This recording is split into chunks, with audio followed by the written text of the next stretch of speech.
성경 말씀 누가복음 6장 12절에서 26절입니다. 이때 예수께서 기도하시러 산으로 가사 밤이 새도록 하나님께 기도하시고 밝음에 그 제자들을 부르사 그 중에서 12를 택하여 사도라 칭하셨으니 곧 베드로라고도 이름을 주신 시몬과 그의 동생 안드레와 야고보와 요한과 빌립과 바돌로메와 마테와 도마와 알페의 아들 야고보와 셀롯이라는 시몬과 야고보의 아들 유다와 예수를 파는 자들 가룟 유다라. 예수께서 그들과 함께 내려오사 평지에 서시니 그 제자의 많은 무리와 예수의 말씀을 듣고 병 고침을 받으려고 유대 사방과 예루살렘과 두로와 시돈의 해안으로부터 온 많은 백성도 있더라. 더러운 귀신에게 고난받는 자들도 고침을 받은지라. 온 무리가 예수를 만지려고 힘쓰니 이는 능력이 예수께로부터 나와서 모든 사람을 낫게 함이라라. 예수께서 눈을 들어 제자들을 보시고 이르시되 너희 가난한 자는 복이 있나니 하나님의 나라가 너희 것이니요. 지금 줄인 자는 복이 있나니 너희가 배부름을 얻을 것이며 지금 우는 자는 복이 있나니 너희가 웃을 것이며 인자로 말미암아 사람들이 너희를 미워하며 멀리하고 욕하고 너희 이름을 악하다 하여 버릴 때에는 너희에게 복이 있도다. 그날에 기뻐하고 뛰놀라. 하늘에서 너희 상이 큼이라. 그들의 조상들이 선지자들에게 이와 같이 하였느니라. 그러나 화 있을진저 너희 부유한 자여 너희는 너희의 위로를 이미 받았도다. 화 있을진저 너희 지금 배부른 자여 너희는 줄이리로다. 화 있을진저 너희 지금 웃는 자여 너희가 애통하며 울리로다. 모든 사람이 너희를 칭찬하면 화가 있도다. 그들의 조상들이 거짓 선지자들에게 이와 같이 하였느니라. 아멘. 오늘은 특별히 예수님의 기도에 대해서 살펴보면서 오늘 우리가 이 새벽에 기도하는 것에 대해서 우리의 기도를 살펴보는 시간이 되면 좋겠습니다. 오늘 누가복음 6장 12절에 보면 이때 예수께서 기도하시러 산으로 가사 밤이 새도록 기도하시고 그러세요. 오늘 우리는 뭐냐면 날이 새도록 기도했다 이렇게 표현할 수가 있죠. 그런데 특별히 누가복음은 사복음서에 비해서 예수님의 기도에 대해서 많이 기록을 하고 있습니다. 누가복음 5장 16절에도 보면 많은 군중이 예수님을 따랐는데 예수님은 그 많은 수를 뒤로하고 한적한 곳에 기도하러 가셨다 이렇게 표현을 했습니다. 그러니까 예수님은 제자들에게 어떤 모습이 보여졌냐면 늘 기도하는 모습이 보여졌습니다. 그래서 실제적으로 지금 우리가 예배 시간에 기도하고 있잖아요. 우리가 그 주기도문 하고 있잖아요. 예수님이 가르쳐준 그 기도가 어떻게 해서 나오게 됐냐면 누가복음 11장에 보면 예수님이 늘 기도를 하시는 거예요.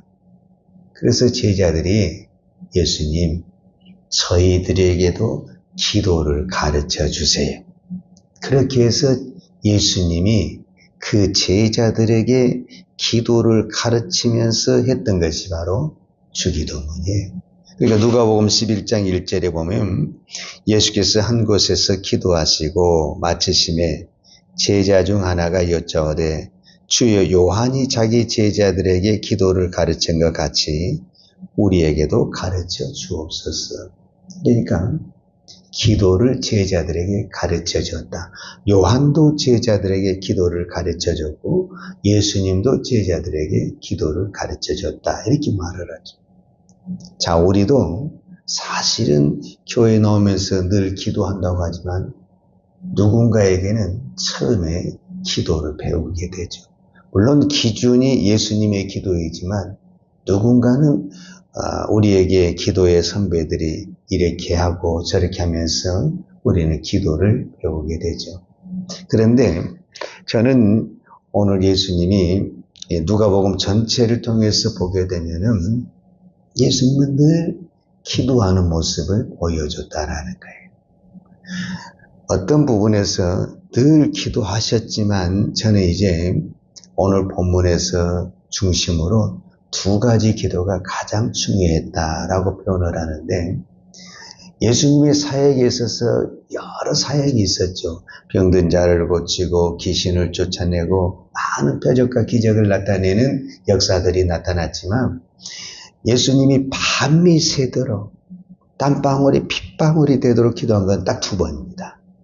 그러니까 오늘 성경에, 오늘 누가복음 6장에 밤이 새도록 기도하셨다. 밤이 새도록 기도를 하셨고, 그 다음에 누가복음 22장에 보면은 예수님은 땀방울이 핏방울이 되도록 기도하셨다. 이 두 기도가 가장 강력하고 중요한 기도인데, 이 기도가 바로 어떤 사건과 연결이 되어 있다는 것을 볼 수가 있습니다.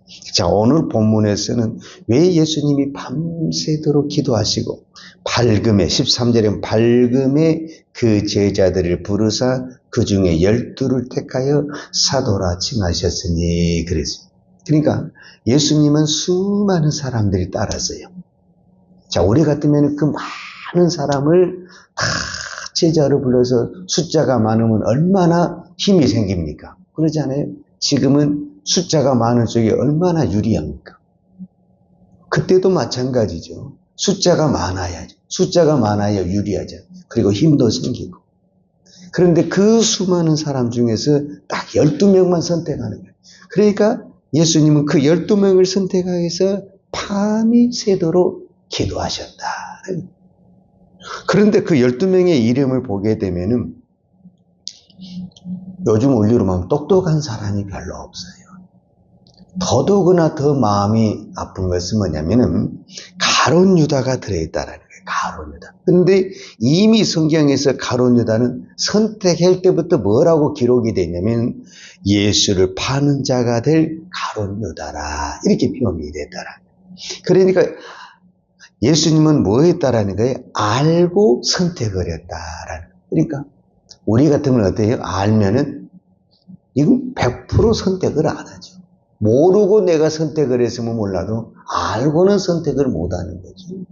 그런데 왜 예수님은 알고 선택을 했냐면은 예수님이 이 땅에 오실 때 이미 하나님께 받은 사명, 명령이 있는데 그것은 십자가를 지는 것입니다. 그래서 가룟 유다를 왜 선택할 수밖에 없냐면은 가룟 유다를 통해서 이 일이 이루어지기 때문에 예수님은 다 알면서도 그것을 선택했다 이렇게 볼 수가 있죠.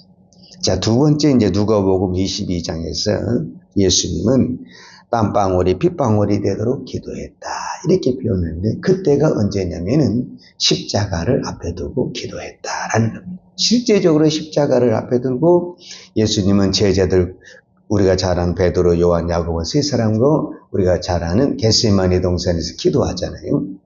근데 그때 간절히 기도하면서 우리가 잘 아는 대로 아버지요, 이 잔이 나에게서 넘어갈 수만 있으면 넘어가는 것이 좋습니다. 그러나 나의 온대로 마옵시고 아버지의 온대로 하옵소서 이렇게 기도하셨어요. 그러니까 결국 기도라는 것이 무엇이냐 하면 내가 원하는 것을 이루는 것이 아니라 아버지가 원하는 것을 받아들이는 것, 그것을 기도다라고 정의할 수가 있습니다. 근데 그것이 그렇게 어렵다라는 겁니다. 그래서 예수님도 밤이 새도록 기도하셨고, 왜? 나를 죽여야 되니까. 나를 죽이지 않냐고는 아버지의 원하는 것을 받아들일 수 없으니까 나를 죽이기 위해서 밤새도록 기도하셨고 나를 죽이기 위해서 땀방울이 핏방울이 되도록 기도하셨다라고 말할 수 있습니다. 우리는 성령이 충만하고 은혜가 충만하면 십자가를 지겠습니다. 우리가 십자가를 질 수 있습니다. 이렇게 말을 하잖아요. 그런데 십자가는 누가 지느냐? 내가 죽은 사람이 십자가를 진다. 우리가 예수님을 통해서 볼 수 있는 거죠. 그러니까 예수님이 십자가를 앞에 두고 능력을 주세요. 그렇게 기도하지 않았다라는 거예요. 힘을 주세요. 그렇게 기도하지 않았다라는 거예요. 내가 그것을 감당할 수 있는 은혜를, 즉 아버지의 뜻에 순종할 수 있는 그 은혜를 달라고 기도하셨다라는 것을 볼 수가 있습니다. 오늘 우리가 이 새벽에 기도하러 왔습니다. 여러분은 무엇을 놓고 기도하시겠습니까? 예수님의 사역을 보게 되면 저는 이렇게 생각합니다. 처음부터 마지막이 기도로 시작해서 기도로 끝났다 해도 틀린 말은 아닙니다. 왜냐하면 누가복음 4장에 보면은 예수님은 40일 금식 기도를 해요. 40일 금식 기도를 하고 마귀에게 시험을 받고 그 시험을 통과하면서부터 이제 그때부터 우리 흔히 말하는 사역이 시작이 되잖아요. 그리고 겟세마네 동산에서 또 거기서 마지막으로 그 땀방울이 핏방울이 되도록 기도하면서 거기 모든 사역이 마무리진 것을 봤을 때 말 그대로 예수님의 사역의 기도는 기도로 시작을 해서 기도로 마무리를 지었다 해도 틀린 말은 아니죠. 그래서 그랬는지 모르겠지만 우리가 잘 아는 대로 사도 바울은 데살로니가전서 우리가 잘 아는 대로 5장 17절에 보면은 쉬지 말고 기도하라. 왜 사도 바울이 이런 단어를, 이런 기도에 대해서 말씀을 했을 때 쉬지 말고 기도하라 이렇게 표현을 했을까? 그는 수많은 사역을 했어요. 우리로 말하자면은 선교도 하고 교회도 세우고 또 많은 이적과 능력도 했지만은 또 말로 표현할 수 없는 고난이 있었죠. 그때마다 그 무슨 힘으로 그 일을 감당했을까라고 말을 했을 때 사도 바울은 기도의 힘으로 그것을 감당했다라고 볼 수가 있죠. 그래서 그는 무엇보다도 쉬지 말고 기도하라 이렇게 표현을 했죠. 우리가 잘 아는 대로 사무엘상에 보면 사무엘 선지자는 기도하기를 쉬는 죄를 요 앞에 결단코 범지 아니했다 이렇게 표현을 했어요. 그러니까 기도를 쉬는 것이 사무엘은 무엇으로 생각을 했냐면 죄다 이렇게 생각을 했죠. 우리는 순종을 안 하는 것, 헌신을 안 하는 것, 또 이 정도로 우리가 죄라고 생각을 하는데 사무엘 선지자는 기도를 안 하는 것이 죄다 이렇게 표현을 했던 거죠. 지금 이 시대를 보게 되면 기도 안 하고 교회가 너무 잘 돌아가. 기도를 안 하면 교회가 안 돌아가야 되거든요, 사실은. 왜냐하면 성경은 쉬지 말고 기도하라. 기도하기를 쉬는 것이 죄다. 그리고 예수님의 사역도 시작부터 끝까지가 기도였거든요. 그러니까 우리는 모든 일에 기도해야 되는 거거든요, 사실. 근데 우리는 모든 일에 기도하지 않아요. 그냥 내가 필요한 거, 내가 급한 거, 내가 원하는 거 있을 때 기도하고 그냥 기도가 끝나요. 기도 안 해도 너무 잘 돌아가기 때문에 그랬습니다. 저는 이 시대에 이것이 또 하나의 마귀의 전략이 아닐까. 우리에게 어떻게 해서든지 기도를 못하게 하는 거예요. 네. 우리가 막 힘들고 어렵고 막 안 되면은 그래 하나님께 기도해야 되겠다. 하나님께 부르짖어야 되겠다. 그런 마음이라도 들 텐데 기도해나 안 해나 그저 먹고 사는데 지장이 없고 다 그렇대로 돌아가니까 우리는 기도에 목숨을 걸지 않냐고 기도에 몸부림을 치지 않는 거죠. 그것이 어떤 부분에서는 평탄한 것 같지만은 영적으로는 병 들어가고 있고 죽어가고 있는 거죠. 그러니까 교회도 그렇게 크고 사람도 많은데 영적인 힘을 잃어가는 이 시대의 교회상을 바라보게 되는 것입니다. 자, 예수님이 밤새도록 기도하셨어요. 그리고 12명의 제자를 뽑으셨어요. 그리고 그들에게 능력도 줬어요. 그런데 그 능력을 가지고 너희들 잘 먹고 잘 살아라 이렇게 했더라면은 뭔가 우리에게도 희망이 있는데 그 능력, 어떤 부분에서는 예수님에게 선택을 받았다는 것은 큰 축복이고 은혜잖아요. 그리고 예수님에게 능력도 받았잖아요. 권세도 받았잖아요. 귀신을 쫓아내는 능력, 세상을 이기는 그런 권세도 받았잖아요. 그런데 예수님 뭐라고 말하냐면 그 다음에 20절에 보면은 예수께서 눈을 들어 제자들을 보시고 그 뽑은 제자들을 보시고 이르시되 너희 가난한 자에게 복이 있나니 하나님 나라가 너희 것이며 지금 줄인 자는 복이 있나니 너희가 배부를 것이며 지게 모으는 자가 복이 있나니 너희가 웃을 것이며 인자로 말미암아 사람들이 너희를 미워하고 멀리하고 욕하고 너희 이름을 악하다 하여 버릴 때 너희에게 복이 있도다. 지금 제자들에게 복에 대해서 이야기를 하는데 내가 봤을 때는 하나도 복이 아니야. 가난한 게 무슨 복입니까? 굶주린 게 무슨 복입니까? 모든 사람에게 미움을 받고 욕먹고 이런 것이 무슨 복입니까? 그런데 이게 복이라는 거죠. 그러니까 예수님이 생각한 복과 우리가 생각한 복은 말 그대로 하늘과 땅 차이라는 거예요. 우리는 어떻게 예수를 잘 믿어서 어떻게 잘 살아볼까? 어떻게 배불러 볼까? 그런데 그 부분에 대해서는 예수님이 뭐라고 하냐? 화 있을진저 이렇게 또 표현을 하는 거예요. 20절은 그러나 화 있을진저 너희 부유한 자여 너희는 너희의 위로를 이미 받았도다. 화 있을진저 너희 지금 배부른 자여 주리리로다. 화 있을진저 너희 지금 웃는 자여 너희는 애통하리로다. 오히려 그 사람들은 화가 있다라는 거예요. 그러니까 예수님의 말씀을 우리가 제대로 들으면은 정말 복이 무엇이란 것이 무엇이고 또 화가 무엇이란 것을 알아야 되는데 우리는 어떤 부분에서는 예수님 말씀을 건성으로 듣는 거예요. 그러니까 예수님이 화라는 데다 우리는 목표를 세워놓고 이것이 복입니다 하고 있으니 예수님이 보시기에 얼마나 답답할까. 예수님의 복은 이쪽에 있는데 우리 예수님의 복, 화는 이쪽에 있는데 복에는 관심이 없고 화 쪽에만 우리가 관심을 갖고 있으니 그것이 갖는들 우리가 소유한들 그것은 복이 된 것이 아니라 화가 된다. 우리 그런 거 있잖아요. 분명히 내가 원해서 이걸 가졌어요. 내가 원해서 이걸 사기도 했어요. 근데 나중에 보니까 이게 화가 돼버렸네. 그런 경우가 우리의 인생을 통해서 얼마나 많습니까? 이거를 지금 예수님이 말씀하고 있지 않습니까? 어쩌면 우리 인생의 마지막에서 나는 이것이 복이라고 평생을 살았는데 결국은 이것이 나를 이렇게 망가뜨리고 화가 될 줄은 몰랐다. 이렇게 후회하는 사람들이 얼마나 많은지 모릅니다.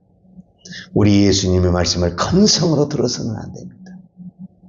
예수님이 진짜 원하는 것이 무엇이고 예수님이 바라는 복이 무엇인가를 깨닫고 힘들지만은 어렵지만은 이거를 붙들고 살아야만이 내가 나중에 내가 그래도 이거 붙잡고 살기를 잘했다. 이 고백이 나와야지. 내가 이것이 복인 줄 알고 사는데 이것이 화가 됐구나. 내가 이럴 줄 몰랐다. 이런 고백이 나온다고 한다면 내 인생의 마지막이 얼마나 비참하겠습니까? 주님이 복이란 것을 붙잡을 수 있는 그거는 누가 할 수 있느냐? 기도하지 않고는 그것을 잡을 수가 없습니다. 아무리 이것이 복이라고 해도 복이 아닌데요. 그러나 기도하면은 그것이 복이 될 줄로 믿습니다. 기도하겠습니다. 하나님 아버지 감사합니다. 오늘 예수님의 기도를 통해서 내 자신의 기도를 바라보게 하시니 감사합니다. 예수님은 처음부터 끝까지 기도로 시작해서 기도로 마무리를 했습니다. 나의 인생이 이제는 기도로 시작해서 기도의 인생으로 살기를 원합니다. 사도 바울이 고백한 것처럼 쉬지 말고 기도하고 내가 기도하기를 쉬는 죄를 범하지 않는 기도의 사람이 되기를 원합니다. 오늘 우리에게 이 기도의 능력을, 기도의 은혜를 부어 주옵소서. 예수님의 이름으로 기도하였습니다. 아멘. 요한은 내게 복을 주시고 너를 지키시기를 원하며 요한은 걸굴로 내게 비추사 은혜 베푸시기를 원하며 요한은 걸굴을 내게로 향하여 드사 평강 주시기를 원하노라. 이제는 나 같은 죄인을 위하여 하나님 우편에서 중보하시는 우리 주 예수의 그리스도의 은혜와 독생자 예수 그리스도를 이 땅에 보내주신 아버지 하나님의 무한하신 사랑과 성령님의 풍성한 은혜가 오늘도 내 평생 기도하며 살기를 원하는 사랑하는 주의 종들 머리머리 이해와 이 나라의 민족과 한국 교회에 온 열방의 이 생명의 복음을 증거하는 선교사님들 이해와 사랑하는 주의 자녀들 머리 위에 이제부터 영원토록 함께 있을지어다. 아멘.